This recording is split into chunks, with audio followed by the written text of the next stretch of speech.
Coffee black. That's all he ever said. Booth 4. Granite face. Loneliness so thick you could taste it. But the day the rain turned biblical, everything twisted. I saw it, a flash of gold beneath that tailored suit when she leaned in. A heart-shaped locket, the kind your grandma owned. Except this one, it was open. Inside a tiny portrait. Her mom, vanished 18 years ago. The coffee pot hit the floor. Shards and lies exploded. He snapped it shut, face like thunder. Too late. She saw. He thinks he can buy her off, bury the secret with his billions. He's so wrong. Her quiet strength, it's a storm coming. And he has no idea. Coffee black. That's all he ever said. Booth 4, granite face, loneliness so thick you could taste it. But the day the rain turned biblical, everything twisted. I saw it, a flash of gold beneath that tailored suit when she leaned in. A heart-shaped locket, the kind your grandma owned. Except this one, it was open. Inside a tiny portrait. Her mom, vanished 18 years ago. The coffee pot hit the floor. Shards and lies exploded. He snapped it shut, face like thunder. Too late. She saw. He thinks he can buy her off, bury the secret with his billions. He's so wrong. Her quiet strength, it's a storm coming. And he has no idea. The Starlight Diner reeked of yesterday's failures and tomorrow's anxieties. Red vinyl booths, cracked and peeling, lined the walls like tired smiles. The chrome trim, once gleaming, was now dull, smeared with a million greasy fingerprints. It was a haven for forgotten dreams, a place where hope went to die a slow, greasy death. And for Clara Evans, it was both prison and sanctuary. 10 hours a day, 6 days a week, she navigated the diner's narrow aisles, a blur of tired efficiency in her pale blue uniform.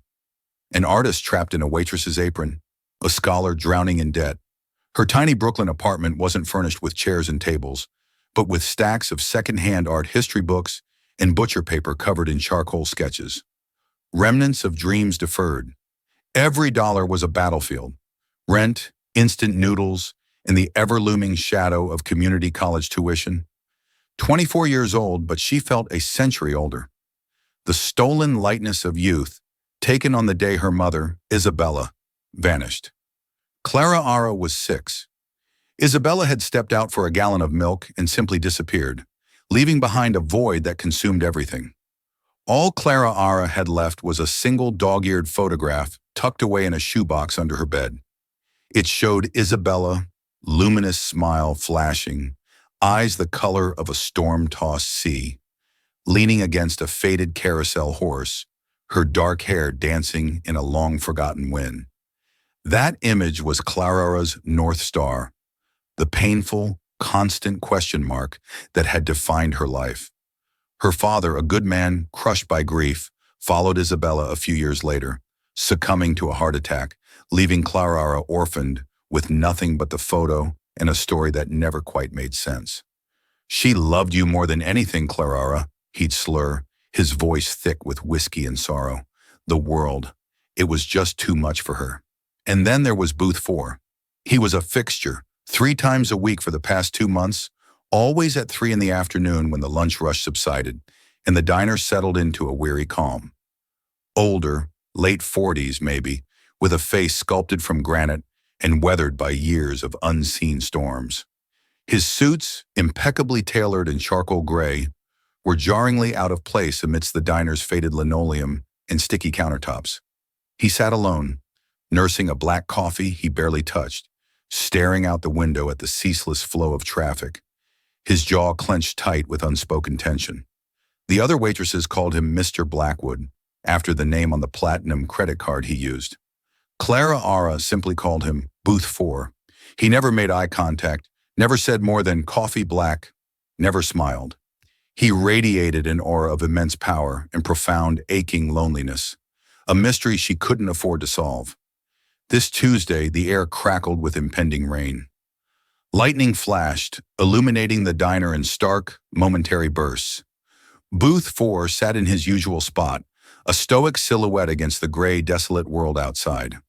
Clara approached his table, the coffee pot steaming in the cool air. Refill, sir? She asked, her voice barely a whisper. He gave a curt nod, never lifting his gaze from the window. As she leaned over to pour, her wrist brushed against his heavy ceramic mug. A slight bump, but enough to send a dark brown wave surging over the rim, staining the sleeve of his expensive suit. "Oh, I'm so sorry," Clara Ara gasped, fumbling for a napkin. "I'm so sorry, sir. Let me get a cloth." She anticipated anger, a dismissive gesture, the usual wall of cold silence. Instead, he finally looked at her. His eyes, a startlingly clear blue, widened slightly, and a flicker of something, not annoyance, but something else entirely, flashed within their depths. "It's fine," he rumbled, his voice surprisingly low. He dabbed at his sleeve with his own napkin. And then it happened. As he moved, the front of his suit jacket fell open, revealing a gold chain around his neck, nestled against the crisp white of his shirt. Hanging from that chain, a heart-shaped locket, old, intricately engraved with swirling filigree, the kind of heirloom you'd find in a dusty antique shop. It wasn't the locket itself, though, that stole the air from her lungs. It was the fact that it was open. The clasp must have come undone with his movement, and within, on the right half of the heart, a miniature hand-painted portrait, a tiny perfect face, no bigger than her thumbnail. A young woman with a luminous smile, eyes the color of a storm-tossed sea, her dark hair caught in a gentle breeze. The coffee pot slipped from Clara's grasp, crashing against the floor with a deafening shatter. Brown liquid in ceramic shards exploded across the linoleum. The few remaining customers turned to stare. Her boss, S, yelled something from the kitchen. But Clara heard nothing. Her entire world had narrowed to that tiny face in the golden heart, the face from the photograph, the face she saw reflected in her own mirror every single day, the face she hadn't seen in person for 18 years. Her voice, a choked, disbelieving whisper, barely audible over the drumming rain. That's my mom." The world stopped. The clatter of broken pottery echoed in the sudden, cavernous silence. Alistair Blackwood froze, his hand hovering over the locket. His gaze snapped from the spreading pool of coffee on the floor up to Clara's face. Her eyes, wide with shock and brimming with unshed tears, were fixed on the locket nestled against his chest. "What did you say?" he asked, his voice stripped of its usual authority, replaced by a raw, brittle edge. Clara Ara's hand trembled as she pointed. Words failed her. All she could do was stare at the impossible image, the face of Isabella Evans, younger and impossibly vibrant, smiling out from a piece of jewelry worn by a complete stranger. "My mother," she finally managed, her voice cracking. "The woman in your locket, that's my mother." Alistair's expression cycled through a storm of emotions in a heartbeat. Confusion, disbelief, and then, like a steel door slamming shut, a cold, hard denial. He quickly snapped the locket closed, the click unnaturally loud in the silent diner. He tucked it back under his shirt, a gesture that was both protective and dismissive. "That's impossible," he stated flatly. "You're mistaken." "No," Clara Ara insisted, taking a half step forward, oblivious to the shards of ceramic at her feet. "I'm not. Her name is Isabella. I have a picture, her only picture." The mention of the name Isabella struck him like a physical blow. A flicker of profound pain crossed his features before being ruthlessly suppressed. He rose from the booth, his towering frame casting a shadow over her. He reached into his wallet, pulled out a thick wad of bills and threw it onto the table, far more than enough to cover the coffee and the damage. "Clean this up," he ordered, his voice a low command meant for S, who was now rushing out from the kitchen. But his eyes, those piercing blue eyes, were locked on Clara. They held a look of such deep, wounded anger that it made her flinch. Without another word, he turned and strode out of the diner, the small bell over the door jangling furiously as he pushed it open and disappeared into the rain-swept street. Clara stood motionless, her heart hammering against her ribs like a trapped bird. The wad of cash on the table, the mess on the floor, the curious stares of the other patrons. It was all just noise. The only thing that was real was the after-image of her mother's face nestled in gold against the heart of a cold, mysterious billionaire. "Clara, what in God's name happened?" His gruff voice broke through her trance. He was a stout man with a kind heart, buried under a layer of grease and grumpiness. He put a heavy hand on her shoulder. "Are you okay, kid? You look like you've seen a ghost." "I think I did, S," she whispered, sinking onto the edge of the opposite booth, her legs suddenly unable to support her. That night, sleep was a stranger. Clara Ara lay in her small bed, the sounds of the city muted by the storm, and stared at the ceiling. The questions circled her like vultures. Who was that man? Why did he have a picture of her mother? Why did he react with such anger? The story her father had told her, that her mother had just walked away, overwhelmed by life, had always felt hollow, an incomplete truth. Now it felt like a deliberate lie. The next morning, driven by a desperate need for answers, Clara Ara made a decision. She wasn't just going to let it go. This was the first lead, the first crack in the wall of silence that had surrounded her mother's disappearance for 18 years. She called S and told him she was sick, a lie that sat uncomfortably on her tongue. Then she turned to the only tool she had, her outdated, slow-as-molasses laptop. She typed the one name she knew into the search bar, Alistair Blackwood. The results flooded the screen, and Clara Ara felt a dizzying sense of vertigo. This wasn't just some wealthy businessman.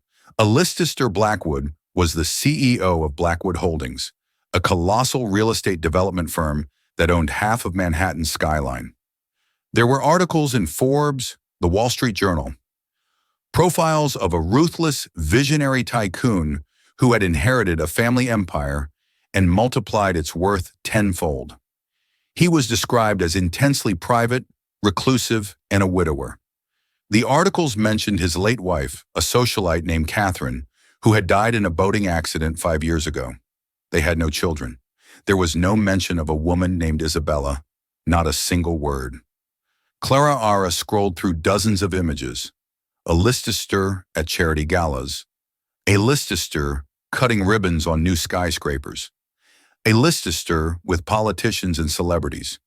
In every single photo, he wore the same guarded, unsmiling expression she had seen in the diner. He was a fortress, but fortresses had gates. His company, Blackwood Holdings, was headquartered in a gleaming tower of glass and steel in Midtown Manhattan, a world away from her Brooklyn diner, a place she had no business being.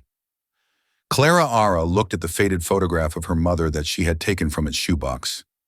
Isabella's smiling eyes seemed to encourage her.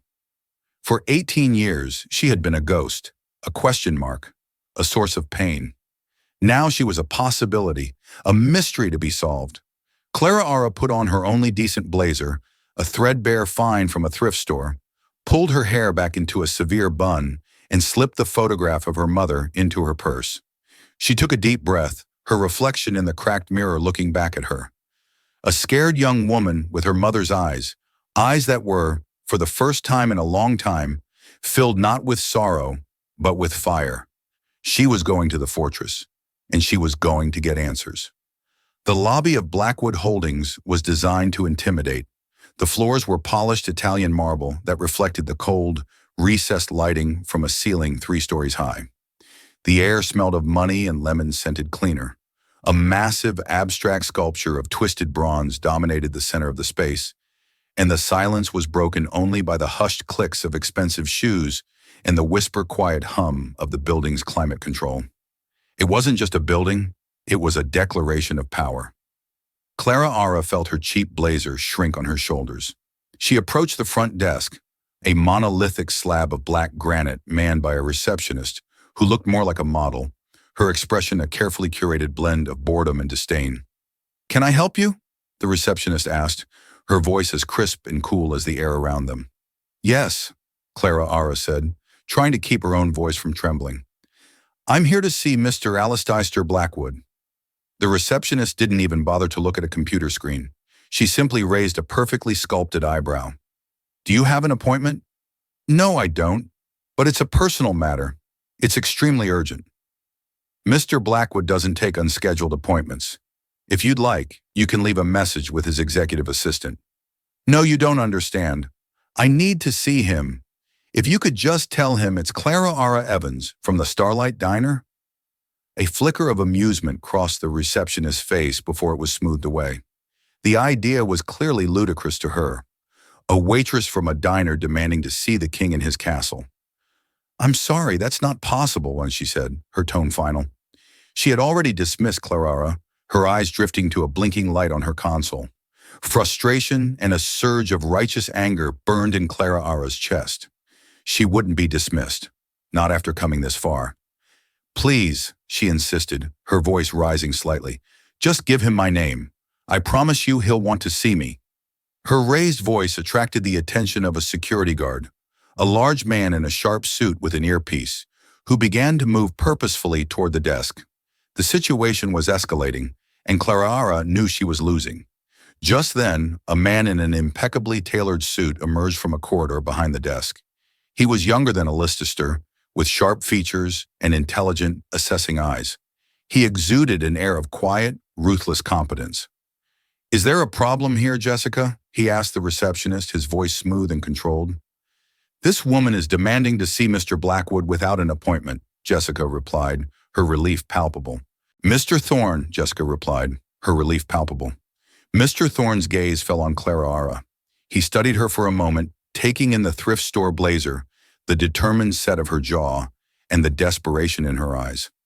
This was Marcus Thorne, Alistair's chief of staff, a man known in the business world as the gatekeeper. "I am Marcus Thorne, Mr. Blackwood's assistant," he said, his tone polite but firm. "Perhaps I can help you?" "I need to speak with him," Clara repeated, holding her ground. "It's about a locket. It's about a woman named Isabella." At the mention of the name, Marcus Thorne's professional mask didn't slip, but Clara saw a subtle tightening around his eyes. He knew. He knew who she was talking about. "I'm afraid Mr. Blackwood is in back-to-back meetings for the remainder of the day," he said, the lie effortless. "If you leave your contact information, I will see that he gets the message." It was a brush-off, expertly delivered. Clara felt a wave of despair. She had been so naive to think she could just walk in here. To them, she was a nuisance, a loose thread to be snipped. She played her only card. She reached into her purse, her fingers closing around the worn edges of the photograph. She pulled it out and slid it across the cold granite desk toward him. "Show him this," she said, her voice shaking but clear. "Please, just show him this picture. If he still won't see me after that, I'll leave, and I'll never come back." Marcus Thorne glanced down at the faded color photograph. He saw the smiling young woman against the carousel horse. His gaze lingered for a second longer than necessary. He picked it up carefully, as if handling a fragile piece of evidence. "Wait here," he said, his expression unreadable. He turned and disappeared down the corridor, leaving Clara alone in the vast, intimidating lobby, her heart pounding a frantic rhythm against her ribs. Every minute stretched into an eternity. The security guard watched her with hawk-like intensity. She felt like a specimen under a microscope. She was on the verge of giving up, of turning and fleeing back to the familiar, greasy comfort of the diner, when Marcus Thorne reappeared. "Mr. Blackwood will see you," he said, his voice devoid of any emotion. "Follow me." He led her through a series of pristine white corridors to a private elevator. They rode up in silence, the only sound the soft whoosh of their ascent. The doors opened directly into a vast corner office that seemed to float above the city. 3 of the walls were floor-to-ceiling glass, offering a breathtaking, godlike view of Manhattan. The 4th wall was lined with books. The desk was a massive piece of dark, polished wood, empty except for a sleek laptop and a single-frame photograph turned away from view. Alistair Blackwood stood by the window, his back to her, looking down at the city he owned. He didn't turn when she entered. "Thorne, leave us," he commanded, his voice echoing slightly in the large space. Marcus gave Clara a brief, unreadable glance and then retreated, the elevator doors closing with a soft hiss, sealing her inside the lion's den. Clara's throat was dry. She stood awkwardly in the middle of the room, feeling small and out of place. Finally, Alistair turned to face her. His expression was harder than she had ever seen it. In his hand, he held the locket. "You have 5 minutes to explain why you forced your way into my office and what this absurd claim is about," he said, his voice as cold as the glass surrounding them. "Then you will leave and never mention this again to anyone." The air in the office was thick with tension. Claramara's initial fear warred with a stubborn resolve. She would not be intimidated, not now. "It's not an absurd claim," she began, her voice steadier than she expected.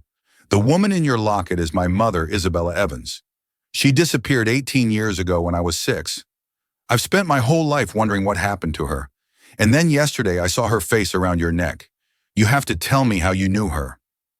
Alistair walked slowly from the window to his desk, his movements deliberate and controlled. He placed the locket on the polished wood with a soft click.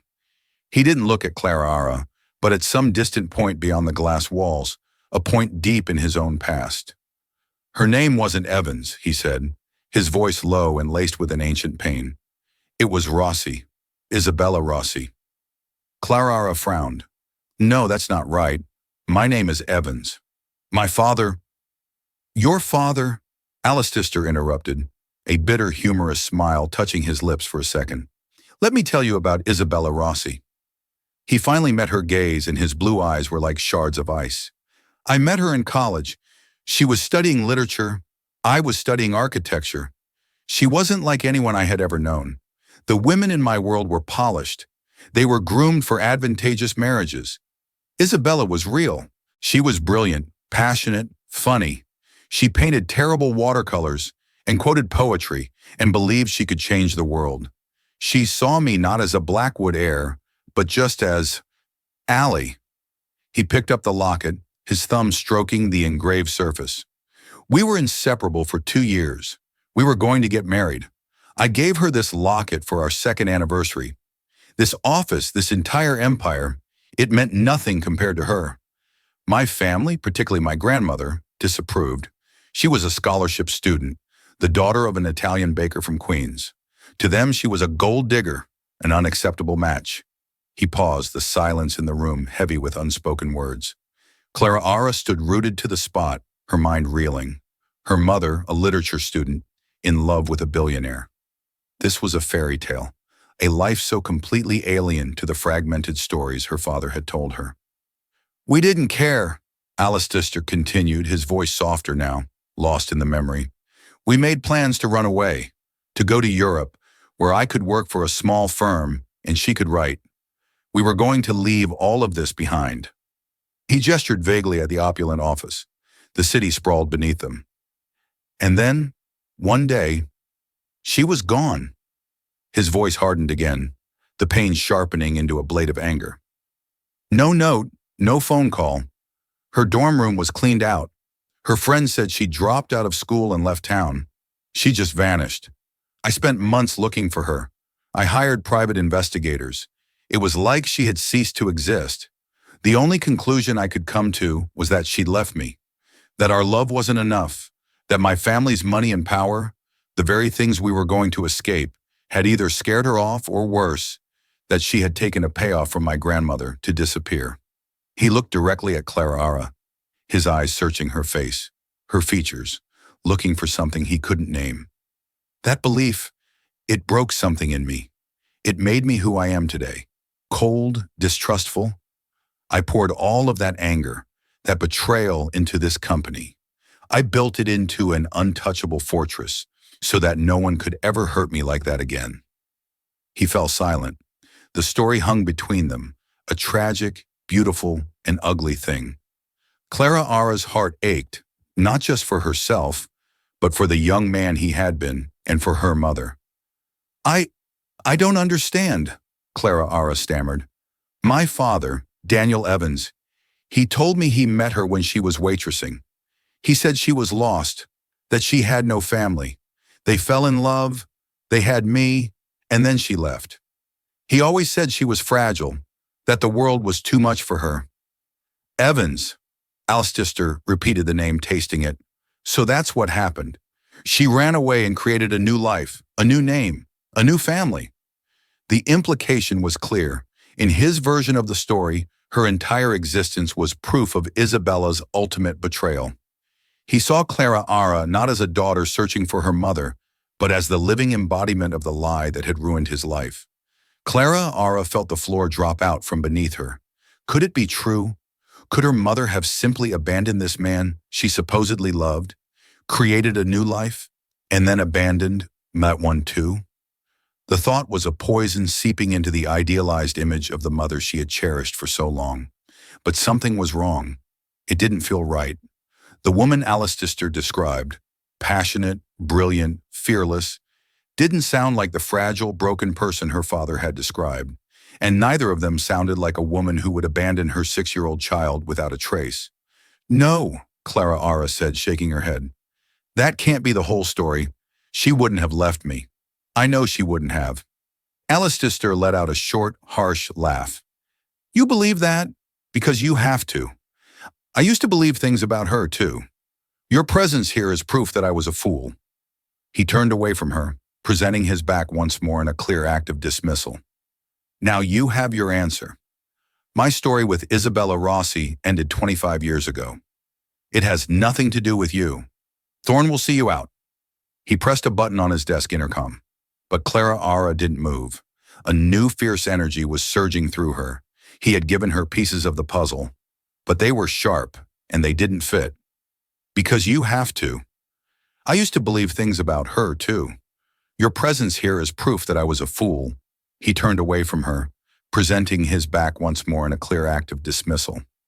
Now you have your answer. My story with Isabella Rossi ended 25 years ago. It has nothing to do with you. Thorne will see you out. He pressed a button on his desk intercom, but Clara Ara didn't move. A new fierce energy was surging through her. He had given her pieces of the puzzle, but they were sharp and they didn't fit. You're wrong, she said, her voice ringing with conviction. You hired investigators. Then you have more money and power than God now.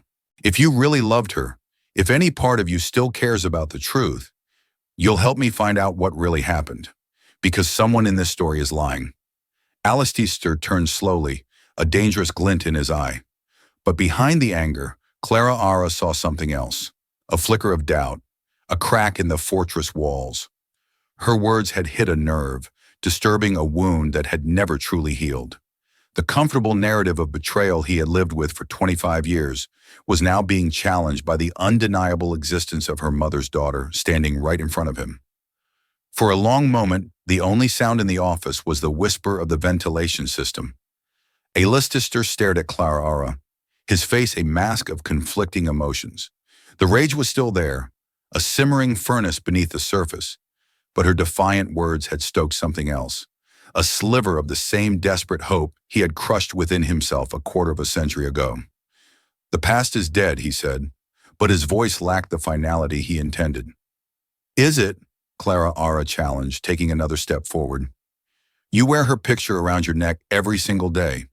That doesn't look dead to me. That looks like a ghost you've never been able to bury. Her words hit their mark. He instinctively touched his chest where the locket now lay hidden beneath his shirt. He had worn it every day since Isabella disappeared. A secret penance, a constant reminder of his pain and betrayal. He thought it was his armor. Maybe it was just his cage. What do you want from me? He asked, his voice raw. The truth, she replied simply. You think she betrayed you? I refuse to believe she abandoned me. Neither of those can be the whole story. You have resources. I have a need to know. Help me.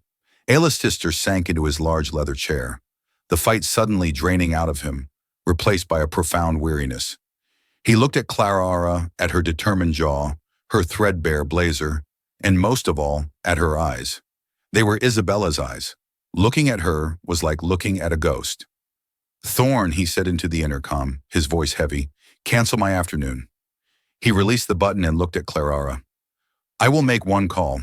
I will have my security team run a background check on Daniel Evans and see if there are any records of Isabella Rossi after the spring of 1999. Do not expect anything to come of it.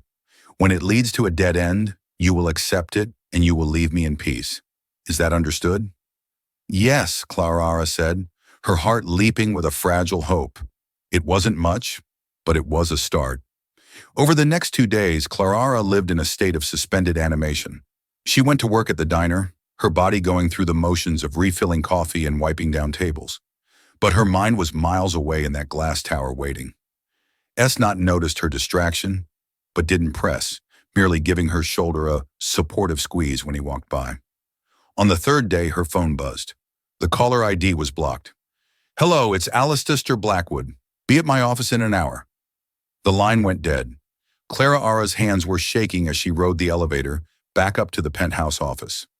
This time, Marcus Thorne led her not to the main office, but to a smaller adjacent conference room. The glass table was covered in files and printouts. Alistair was standing at the head of the table, his suit jacket off his tie loosened. He looked like he hadn't slept. We found things, he said without preamble, his tone grim.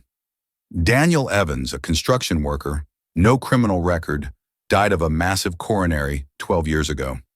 He and a woman matching Isabella's description lived a quiet, transient life.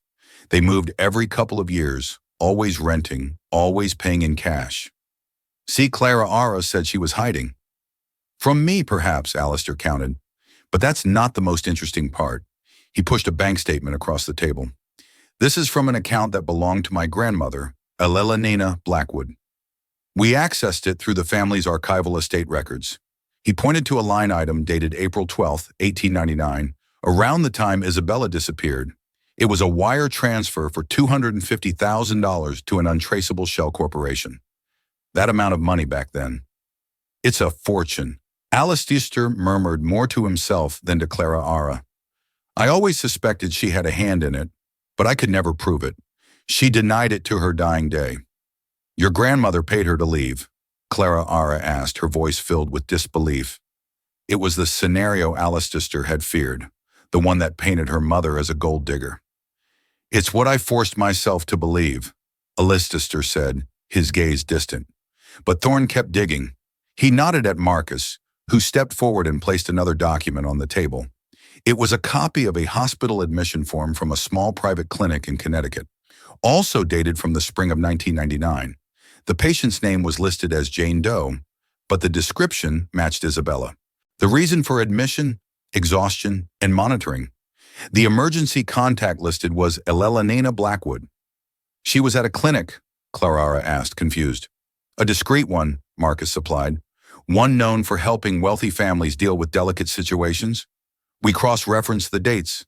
The transfer of funds happened 2 days after she was admitted. The pieces began to click into place, forming a picture far darker than simple betrayal. Isabella hadn't just taken the money and run. She had been taken somewhere. Held. My grandmother was a formidable woman, Alistair said, his voice a low growl. She ruled this family and its business with an iron fist. She saw Isabella as a threat to the Blackwood legacy. I thought her disapproval was just snobbery. I never imagined. He trailed off, picking up another file. His knuckles were white. There's one more thing, he said, his voice strained. Thorne found a nurse who used to work at that clinic. She's retired now, living in Florida. For a price, her memory became clearer. He opened the file. Inside was a sworn affidavit. Clara Ara's eyes scanned the page, her breath catching in her throat. The nurse testified that she remembered the beautiful, sad young woman brought in by the imperious old lady. She remembered that the patient was distraught, crying that she had to get back to the man she loved. She also remembered the reason for the monitoring. The clinic had run a blood test upon her admission. The young woman, Isabella Rossi, had been 6 weeks pregnant. The affidavit slipped from Clara's fingers. The room tilted. Pregnant. Her mother had been pregnant when she disappeared. Alistair stood as if he'd been turned to stone, his face pale, his eyes fixed on the document. He slowly did the math in his head. The dates, the timelines disappeared in the spring of 1999. A baby born roughly 8 months later, a young woman named Clara Ara, who was now 24 years old. He looked up from the paper, his gaze locking with Clara's. The ice in his eyes shattered, replaced by a dawning, horrifying understanding. The anger, the betrayal, the years of bitterness. It all dissolved in a flood of gut-wrenching realization. He wasn't just looking at the daughter of his lost love. He was looking at his own child. The revelation hung in the air, a stunning, impossible truth that sucked all the oxygen from the room. Clara Ara's mind raced trying to connect the dots. Pregnant. Her mother was pregnant with his child. She was his child. The thought was so monumental, so reality-altering that she felt a wave of dizziness and grabbed the back of a chair to steady herself. Alistair made a choked sound, a strangled gasp of pain and disbelief. The fortress he had built around his heart for 25 years didn't just crack. It was obliterated in an instant. The carefully constructed narrative of a woman who betrayed him was replaced by a far more monstrous truth. A woman who was stolen from him, a pregnant woman forced into exile by his own family, a daughter he never knew he had. No, he whispered, shaking his head as if to deny the evidence in front of him. It can't be, but it could. It was the only thing that made sense. The secrecy, the running, the cash payments, the new name. Isabella wasn't hiding from a jilted lover. She was hiding from a powerful, ruthless matriarch to protect her child, her daughter. My grandmother, Alistair, breathed the name, tasting like ash in his mouth. He looked at Marcus Thorne, his eyes wild with a desperation Clara Ara had never seen. Get a car now. He didn't explain where they were going. He didn't need to. There was only one person who could confirm the final horrifying details of this lie. Except Elena Blackwood had been dead for a decade, but her memory, her influence lived on in the one person who had been her confidant and enforcer. Elena's sister, Alistair's great-aunt, Genevieve Blackwood, a woman nearly 95 years old, living out her days in the family's sprawling Gothic estate in the Hudson Valley. The drive upstate was a blur of tense silence. Clara Ara sat in the back of the silent, cavernous Maybach, staring out the window at the passing landscape. Her own reflection, a ghostly image superimposed over the green hills. Beside her, Alistair was a statue of coiled rage and grief. He hadn't spoken a word to her since they left the office. He kept opening and closing the locket, staring at Isabella's face, then looking at Clara Ara in the rearview mirror, his expression one of profound agony. The Blackwood estate was a relic from another era, a massive stone mansion surrounded by acres of manicured, desolate gardens. It felt cold and unwelcoming, a mausoleum of family secrets. They found Genevieve Blackwood in the solarium, a frail, bird-like woman swaddled in cashmere blankets, staring out at a rose garden that had long since withered with the coming of autumn. Her eyes, though clouded with age, were still sharp and intelligent. They widened slightly as Alistair and Clara entered. Alistair, she said, her voice a dry rustle of leaves. You never visit, and you've brought a guest. Her gaze settled on Clara, astute and probing. My goodness, the resemblance is uncanny. Alistair dispensed with pleasantries. Genevieve, I know about the clinic. I know about the money. I know Isabella was pregnant. I want you to tell me what Elena did. Genevieve's thin lips pressed into a firm line. For a moment it seemed she would deny everything, retreating into the fortress of family loyalty. But then she looked at Clara again, and at the raw pain on her grandnephew's face, and a lifetime of complicity seemed to crumble. Elena did what she believed was necessary, Genevieve said, her voice gaining a sliver of its old strength. To protect this family, to protect you, Alistair, from a disastrous match. She recounted the story in a calm, dispassionate tone that made the details even more chilling. Eleanor had intercepted one of Isabella's letters to Alistair, a letter in which she ecstatically announced her pregnancy. Seeing her worst fears realized a commoner's child laying claim to the Blackwood fortune, Eleanor acted swiftly. She had Isabella picked up and taken to the clinic, cutting off all communication. She gave the girl a choice, Genevieve explained, looking at her wrinkled hands. A choice that was no choice at all. Isabella could have the baby, but she would have to disappear. Elena would provide her with a sum of money enough to live on, but she was to never contact you, never reveal the child's paternity, or Elena would use the full weight of the Blackwood name to ruin her and ensure she lost the child forever. Or she could terminate the pregnancy, and Elena would let her go free and clear. Clara let out a small, horrified gasp. She chose the child, of course, Genevieve said, a flicker of ancient respect in her eyes. She was a fighter, that one. Elena arranged everything. A new identity, Isabella Evans. A fabricated backstory. She even found a man, a widower from what I recall, Daniel Evans, who was paid a handsome sum to play the part of the husband and father to legitimize the new identity. He was to keep her moving, keep her hidden. The story her father had told her, it wasn't a lie. It was a script, a role he was paid to play. And then what happened? Alistair demanded, his voice trembling with barely controlled fury. Why did she leave Clara Ara? Why did she disappear again? Genevieve sighed a long, weary sound. The money eventually ran out. Evans, the man, grew greedy. He demanded more from Eleanor a few years later. Eleanor refused. There was an argument. According to the report from our man who was keeping tabs on them, Evans became abusive. Isabella took the child and ran from him. For a few years, she was completely off our radar. She was waitressing, moving from town to town, trying to stay ahead of both Evans, and she feared us. She paused her gaze, turning to the gray sky outside. The last report we have is from 18 years ago. Our man tracked her to a small town in Pennsylvania. Evans had found her. There was a confrontation at the cheap motel where she was staying. Neighbors heard shouting. By the time police arrived, Evans was gone, and so was Isabella. There were signs of a struggle. The little girl, you were found sleeping in the next room unharmed. The police had investigated, Genevieve explained, but with no body, and a father who claimed his unstable wife had simply run off again. The case went cold. Eleanor had ordered their surveillance to cease. As far as the Blackwood family was concerned, the problem had solved itself. The full, ugly truth was finally laid bare. Her mother hadn't abandoned her. She had been fighting for her, protecting her until the very end. She had run from a man who was supposed to be her protector and was ultimately the victim of his violence and greed. Alistair stood silently, his face ashen. The weight of it all, the stolen love, the lies, the violence, the daughter he never knew crashed down on him. The decades of bitterness he had harbored toward Isabella transformed into an unbearable wave of guilt and regret. He had let it happen.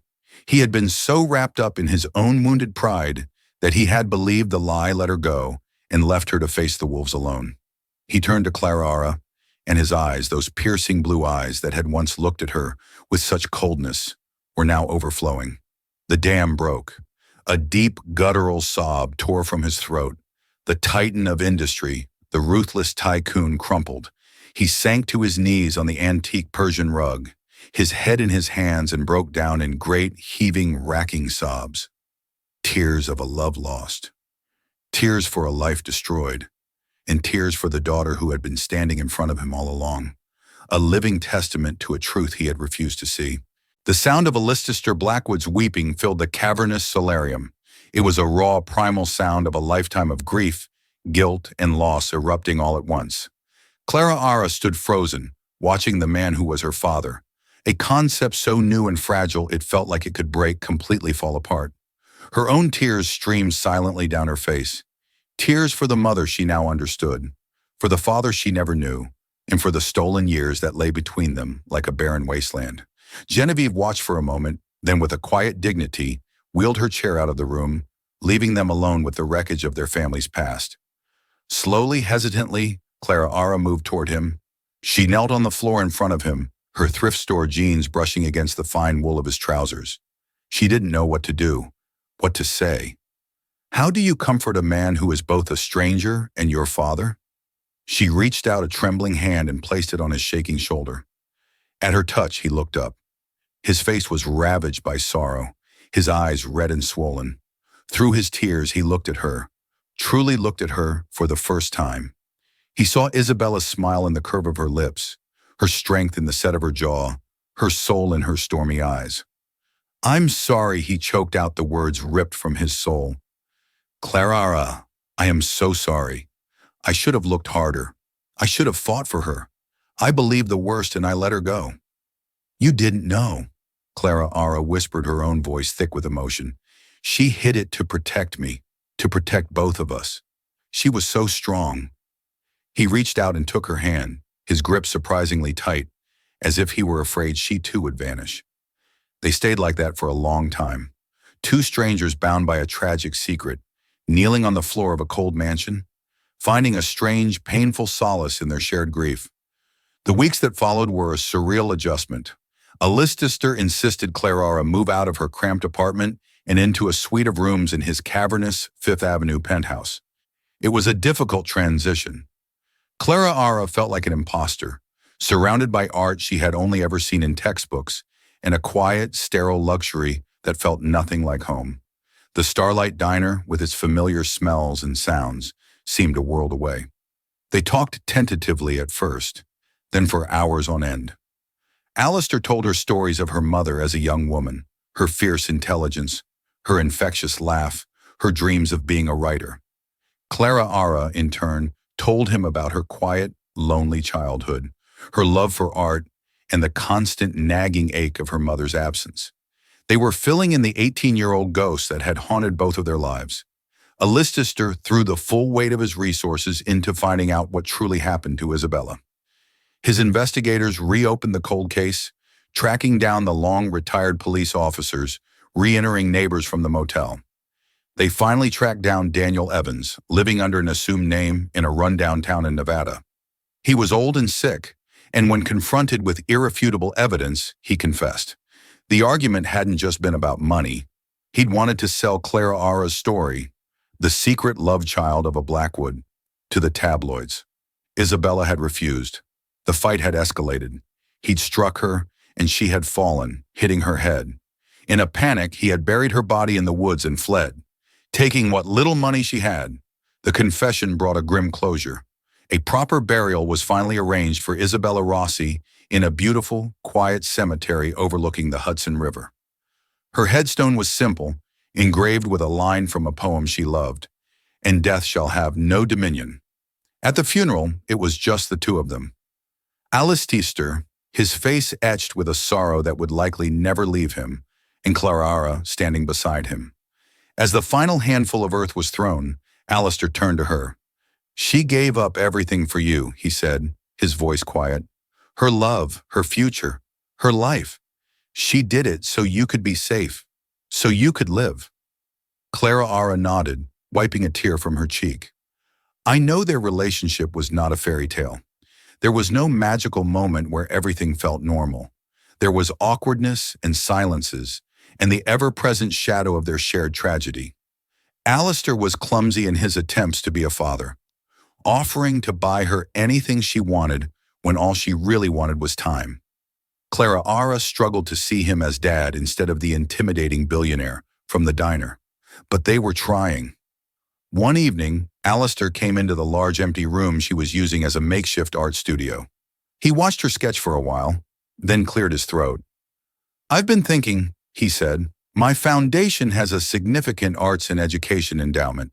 We could fund a full scholarship for you to any university in the world. Columbia, the Sorbonne, Oxford, wherever you want to go to study your art history." Clara looked up from her sketch pad, a real, genuine smile spreading across her face for the first time in weeks. It wasn't about the money or the prestige. It was that he had seen her, the real her, the artist, the scholar, the part of her that had nothing to do with being a Blackwood. "I'd like that," she said softly. "I'd really like that." He smiled back, a fragile, tentative expression that was still new to his face. He reached into his shirt and pulled out the golden locket.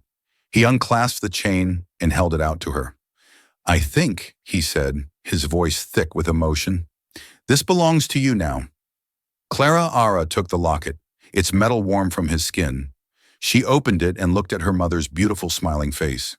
For the first time, looking at it didn't bring a pang of loss. It brought a sense of peace. Her mother's story was no longer a mystery. It was a legacy of love and sacrifice. And her own story, she realized, was no longer about a past she couldn't understand.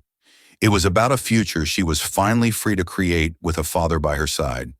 It wouldn't be easy, but it would be a start, a new chapter on a clean page waiting to be written. In the end, it wasn't Alistair Blackwood's fortune that gave Clara her future. It was the truth.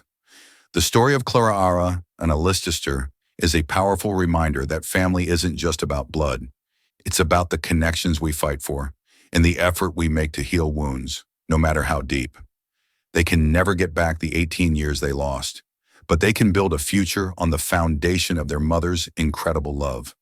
A love that crossed class, divides, defied a powerful family, and ultimately cost her everything to protect her child.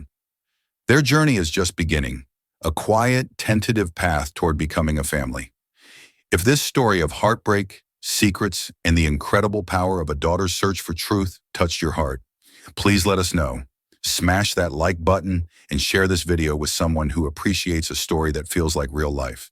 And don't forget to subscribe and hit the notification bell so you won't miss the next time we uncover a story that reminds us of the extraordinary drama hidden in ordinary lives. Thank you for listening.